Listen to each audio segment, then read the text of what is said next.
Ese wari uzi ko hari abantu Perezida Paul Kagame ayobora ariko bahembwa amafaranga akubye umushahara w'inshuro zirenze 10 zose? Nzi ko wumva ari ibitangaza mvuze rwose, ariko niko kuri jana kurindi. Ari nayo mpamvu muri iyi nkuru tugiye kubabwira abantu 10 bari mu Rwanda bahembwa ku kwezi umushahara uruta wa Perezida Paul Kagame, dore ko itegeko nshinga riteganya ko agomba guhembwa miliyoni 6,100,000 ku kwezi.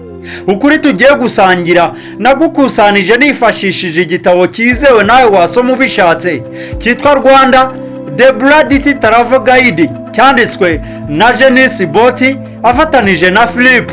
Twanifashishije kandi website yizewe cyane ya The Rwanda Stock Exchange mu gace kayo kitwa Financial Portal. Nahoje nkabandi yanatiriza wayigiye ku migabanzi banze nkabaziringa mu nzira, izo narose zikabima impano y'Imana ntizira amagambo, abagambanyi barunduka ikiganje. Twihuse ku mwanya wa mbere tuhasanga Karaveri Gatete cyangwa Gatete Clever, umwe mu banyarwanda bageze ku rwego rwo hejuru cyane mu buyobozi mpuzamahanga. Uyu munsi ni United Nations Under Secretary General ndetse akaba na Executive Secretary wa UN Economic Commission for Africa izwi nka EICA. Uyu mwanya usaba ubunararibonye buhambaye mu bukungu, diplomasi n'imiyoborere, kuko afasha kuyobora ibikorwa by'iterambere ku mugabane wa Afurika wose. Kubera urwego rw'uyu mwanya, umushahara we ubarirwa muri miliyoni 60 z'amafaranga y'u Rwanda ku kwezi. Hakurikijwe uburyo iyi myanya yo muri Loni isanzwe ihembwa, ibi bituma aza ku mwanya wa mbere muri uru rutonde. Umushahara we ukaba ungana n'uwa Perezida Paul Kagame ukubye inshuro 10 zose. Uyu mugabo ntasanzwe. Naho ku mwanya ukurikiye uwa mbere, ndavuga uwa kabiri, tuhasanga umunyarwandakazi Dr Diane Karusisi uyobora Bank of Kigali cyangwa Beka. Ni mushiki wa General Major Lucky Karusisi, numwe mu bayobozi b'amabanki akomeye mu gihugu cy'u Rwanda. Akaba ahembwa miliyoni 40 z'amafaranga y'u Rwanda zose ku kwezi kumwe. Bivuze ko umushahara we ukubye uwa Perezida Paul Kagame inshuro hafi 7 zose. Nawe ntasanzwe. Twihuse ku mwanya wa gatatu tuhasanga Madame Yvonne Manzi Macron. Ni murumuna wa Madame Yolande Macron uvugira guverinoma y'u Rwanda.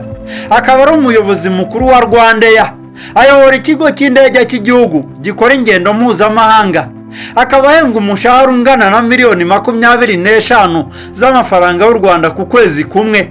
Akaba akubye umushahara wa Perezida Paul Kagame inshuro zirenga 4 zose. Hari kandi Regis Rugemanshuro w'imyaka 35 gusa, niwe uza ku mwanya wa kane.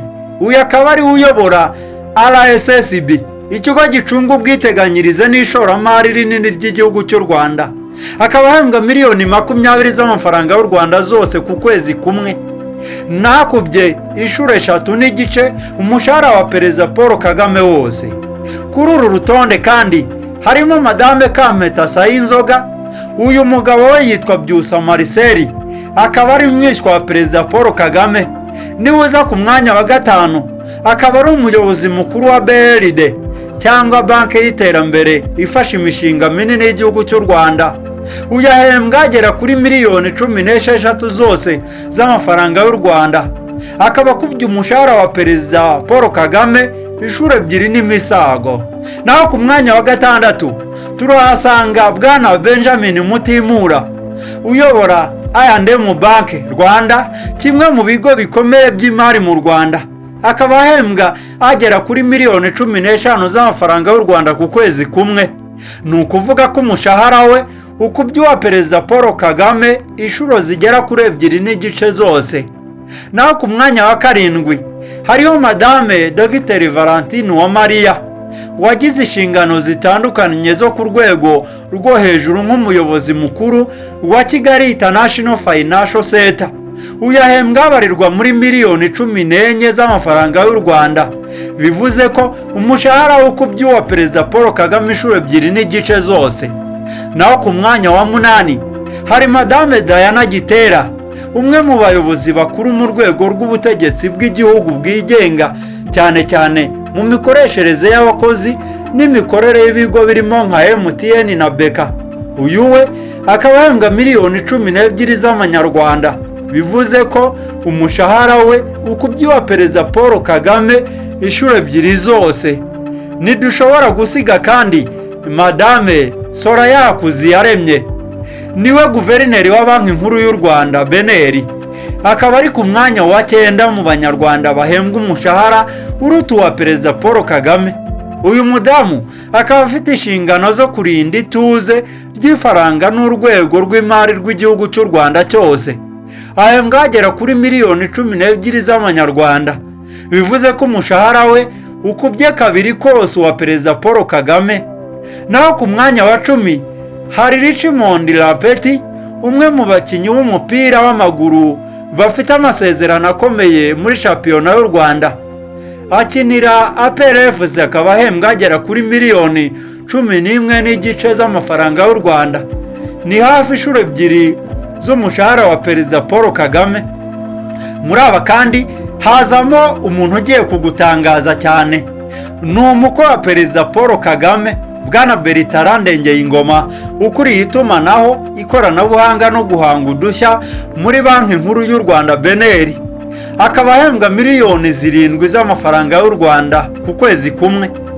Gusa batuvuze bose, nubwo barusha Perezida Paul Kagame umushahara, nawe barusha icyubahiro n'ububasha mu kugena icyerekezo cy'u Rwanda.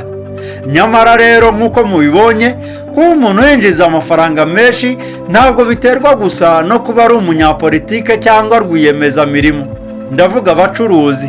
Akenshi biterwa n'uburemere bw'inshingano afite, uburambe, ubuhanga ndetse n'urwego rw'ikigo cyangwa umuryango akorera. Urutonde rw'igereranya ry'umushahara twavuze muri iyi nkuru bishingiye ku makuru rusange n'imiterere y'imyanya y'akazi. Ni imibare yemejwe ku mugaragaro kandi buri muntu. Niba wishimiye iyi nkuru, andika muri komenti umuntu wagutunguye cyane kurusha abandi.